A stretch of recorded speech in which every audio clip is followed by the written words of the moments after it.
పక్క ఏమో ఒక రైతుల జీవితాలు చిన్నాభిన్నమై కనిపిస్తూ ఉన్నాయి. ఇచ్చిన హామీలన్నీ మోసంగా కనిపిస్తూ ఉన్నాయి. రైతుల పరిస్థితి దయనీయంగా మారింది. మరోవైపున టాపిక్ డైవర్ట్ చేసేందుకు మోసాలతో చంద్రబాబు నాయుడు ఏమంటాడు, రైతన్నా మీకోసం అంటూ ప్రచారం చేసుకుంటాడు. పేపర్లో అసలు ఈనాడు పేపర్లో చూస్తే పేపర్ కటింగ్ చూడండి ఒకసారి. రైతన్నా మీకోసం అంట. ఏమంటాడు,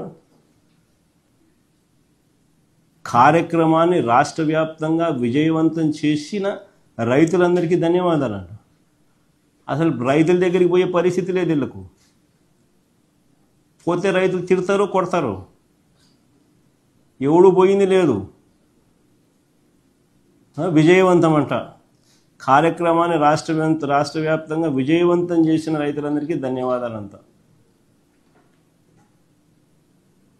ఆశ్చర్యం అంటే ఆశ్చర్యమైన అడ్వర్టైజ్మెంట్లు, బుల్డోజింగ్, గోబెల్స్ ప్రచారాలు.